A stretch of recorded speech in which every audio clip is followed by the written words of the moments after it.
नमस्कार, जोहार। आप देख रहे हैं झारखंड स्वतंत्र खबर। हमारे साथ अभी जगरे उरांव हैं जो पढ़ा राजा का संरक्षक हैं और हम बात करेंगे सिलगाई में अमर शहीद वीर बुधु भगत जी का 17 फरवरी को जयंती मनाया जाता है। तो बात करेंगे जयंती में किस तरह से इनका तैयारी है। क्या पिछले बार जैसा आज 25 पहाड़ा राजा को लेकर गए थे, फिर कितने के साथ जाएंगे, या जयंती समारोह में सरकार की तरफ से क्या इनको सुविधा मिलता है, या जो उनके वंशज है उनको क्या स्थिति है अभी तक। तमाम बात करेंगे। दादा जोहार। जोहार। क्या कहेंगे दादा, आप लोग जो वीर बुधु भगत की जयंती जो मना रहे हैं 17 फरवरी को, क्या तैयारी है आपका? सबसे पहले तो आपका जितने भी साथी हैं यूट्यूबर्स और आपके जितने भी सब्सक्राइबर हैं, फॉलोअर्स हैं, और विशेषकर हमारे झारखंड वासी जितने भी जनता हैं, आदिवासी मूल निवासी, सभी को जोहार। हम लोग इस बार का जो 17 फरवरी हमारे बहुत ही खास दिन हमारे लिए है, जो अमर शहीद वीर बुधु भगत बाबा का जयंती हम लोग मनाते हैं। उस दिन हम लोग का सिलागाई जो कि बाबा का स्थल है, वहाँ पे जतरा लगता है। उस जतरा में हजारों हजार की संख्या आती है।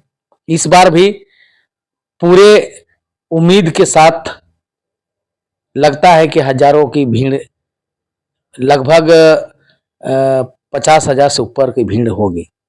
लेकिन दुख इस बात का होता है, हम लोग यात्रा, जयंती, सारे चीज हम लोग मनाते हैं, लेकिन जो हमारे लिए, इस आदिवासी समाज के लिए, इस आदिवासी परिवार के लिए, मूल निवासी के लिए जो अपना बलिदान दिए हैं इस जल जंगल जमीन के लिए, अमर शहीद वीर बुधु बाबा, उनका जो परिवार है, उनका जो वंशज है, वो बड़ी दुखी रहते हैं। क्योंकि हम लोग लगातार वहां पर पहुंचते हैं। अगले वर्ष भी गए थे हम लोग। करीब हमारे साथ में 24-25 राजा थे, हमारे साथ साथी थे, हम थे। और हम लोग वहां जाने के बाद उनका परिवार से, परिजन से मिले, वंशज से मिले, तो वहां पता चला कि वो लोग थोड़ा सा दुखी मनाता है, मीडिया से बात नहीं करना चाहता है। तो हम लोग पूछे, मम्मी थी एक वहां पे, उनसे कि बात क्या है, आप इस तरह से क्यों सोच रहे हैं, हम लोग आपका साथ हैं। तब वो बताई, इस चीज को बोली कि हम लोग को देखने वाला कोई नहीं है, बस बाबा का नाम से जयंती मनाता है, उसका नाम से पैसा लाता है और खाता है, और हम लोग को किसी प्रकार का कोई सहायता नहीं मिलता है। तो एकदम उसका कहना जायज है, क्योंकि अमर शहीद वीर बुधु बाबा हमारा जल जंगल जमीन को बचाने के लिए, हमारे लिए, आने वाला पीढ़ी को देंगे बोल करके लड़ाई लड़े और वो अपना बलिदान दिए। तो हमारा भी दायित्व बनता है, हमारा उनका वंशज को, उनका परिवार को, उनके साथ जो भी उनके परिवार में है, उनका साथ देना। लेकिन हमारे जो भी अमर शहीद वीर बुधु भगत स्मारक समिति जो मेंबर्स हैं, वहां पे जो समिति बनाए हैं, उनको विशेषकर इस चीज को ध्यान देना चाहिए कि यदि आप गवर्नमेंट से फंड ला रहे हैं और अगर आपको कुछ भी पैसा मिलता हो, अगर ज्यादा मिलता हो तो उसी के अनुसार दिया जाना चाहिए, कम मिलता हो तो भी उसी के अनुसार दिया जाना चाहिए। लेकिन हमें जहां तक कि पता है कि कभी भी 12 लाख, कभी 10 लाख, कभी 8 लाख पैसा वहां आया है, लेकिन कभी वहां 1 रुपया भी किसी परिवार को, उनका वंशज को नहीं मिला है। ना ही उनका एक अच्छा घर है, ना ही उनका वंशज से कोई अच्छा एजुकेशन ले पा रहा है, क्योंकि गरीबी की तंगी से। तो क्या उनका नाराजगी जायज है। लेकिन उनको वंशजों के सरकार से क्या क्या सुविधा मिला है? अभी तक तो हम लोग जहां तक जान रहे हैं, वहां पे हम लोग खोज खबर किए थे, किसी प्रकार का कोई गवर्नमेंट की तरफ से सुविधा नहीं मिलती है। लेकिन सरकार, गवर्नमेंट क्या देगी उनको, ये नहीं है कि हमारे इस झारखंड राज्य के लिए, ये भारत देश के लिए, हमारे जल जंगल जमीन के लिए, जिसके लिए वो लोग आज लड़े और बलिदान दे करके इसको बचा दिए, जो मिट्टी में, जो राज में कर रहे हैं, उनको चिंता नहीं है इस चीज का। क्योंकि हम लोग अभी खूंटी भी गए थे तो वहां पे भी परिस्थिति इसी प्रकार का देखने को मिला। केवल नाम के लिए वहां पर सारे लोग आते हैं, चाहे वो प्रधानमंत्री हो, गृह मंत्री हो, मुख्यमंत्री हो, अन्य मंत्री हो, सिर्फ अपना फोटो चमकाने के लिए, आदिवासी के पास फोटो खिंचाने के लिए आते हैं। वहां अमर शहीद वीर बुधू बाबा के पास भी वही है।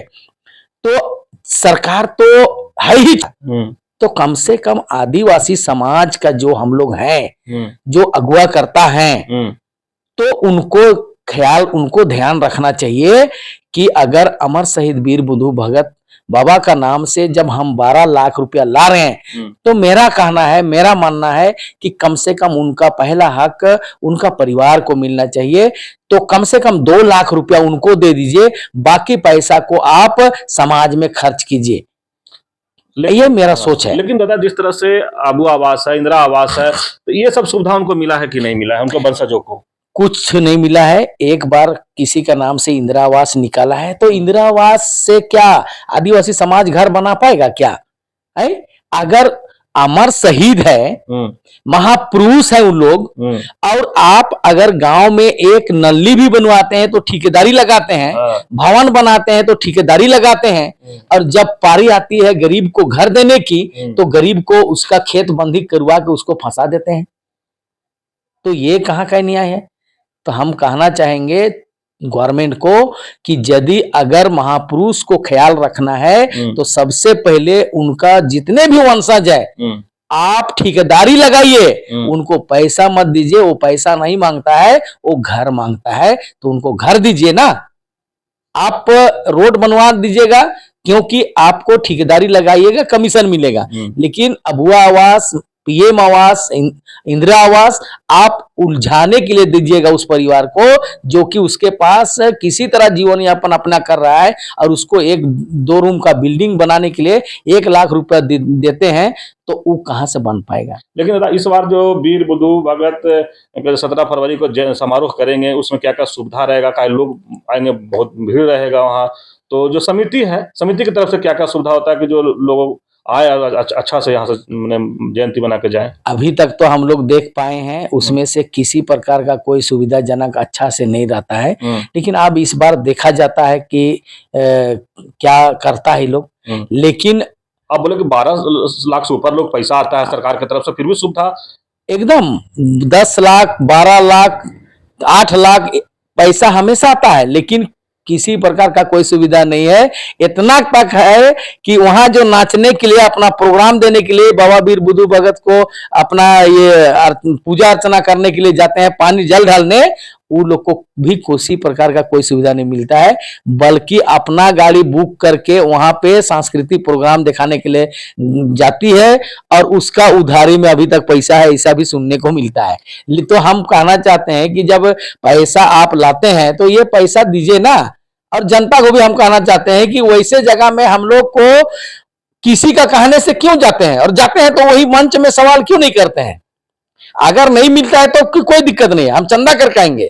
लेकिन आप जब लाते हैं उनका नाम से फंड लाते हैं, तो उनको आप खाने के लिए मत लाइए, समाज के लिए लाइए। ये कौन खाते हैं पैसा? बस समिति वाले खाते होंगे। तो बड़ा आरोप लगा रहे हैं आप। हाँ, एकदम आरोप लगाएंगे, हमको जानकारी है। समिति वाला हमसे बैठे, अगर नहीं करते हैं तो एक एक चीज का हिसाब देंगे, तो हम लोग मान जाएंगे कि हाँ सचमुच में खर्च करता है। आदिवासी समाज के अगुवा हैं, तो कभी इस पर चर्चा की है समिति वाले लोग से? एकदम करते हैं। हम लोग को तो डर से वहां पे चिट्ठी नहीं बांटता है बुलाने के लिए, कभी भी ऐसा नहीं हुआ है। हम लोग भी समाज चला रहे हैं, हम लोग भी अभी हमारा पुरखा का इतना बड़ा व्यवस्था, पढ़ा व्यवस्था है, उसको ये लोग छीन बीन करके सारे पार्टियां में, सारे संगठन में ये लोग घुस करके हमारा आदिवासी समाज को कमजोर किया। लेकिन हम तो पुरखा का जो व्यवस्था था, जो अंग्रेज से, मुगल से लड़ा, उस व्यवस्था को पकड़ के चल रहे हैं। उसी का नाम हम दिए हैं पाढ़ा सरकार। तो पाढ़ा सरकार नाम हम क्यों दिए? आज लोगों को दिमाग में घूम रहा है कि पाढ़ा सरकार बोलता है। पाढ़ा सरकार क्यों दिए? इसलिए हम दिए कि जब 1947 से पहले देश आजाद नहीं था, 1951-52 में जब चुनाव का प्रक्रिया नहीं था, तो मुगल से लड़ने वाला किसका सरकार था? अंग्रेज से लड़ने वाला किसका सरकार था? आर्यों से लड़ने वाला किसका सरकार था? यही पढ़ा। चलिए अभी आप सुने जगरे उरांव जो पढ़ा राजा के संरक्षक हैं और अपनी बात को रख के लेकिन समितियों पर जिस तरह से सवाल खड़ा कर रहे हैं कि सरकार की तरफ जो पैसा आता है वो कहाँ खर्च होता है जो पता नहीं, जो सुविधा है सुविधा वहां पर नहीं मिलता है। और जो वीर बुद्धू भगत जी का वंशज का अभी तक जो हालात है उस पर भी बात किए कि उनका हालात बहुत खराब है, लेकिन इनका कहना है कि जो भी पैसा आता है कुछ पैसा उनके परिवार को दिया जाए और जिससे उनका अच्छा सा जीवन यापन कर सके। तो इस तरह खबर को देखने के लिए आप झारखंड स्वतंत्र खबर से जुड़े रहिए। जोहार, नमस्कार।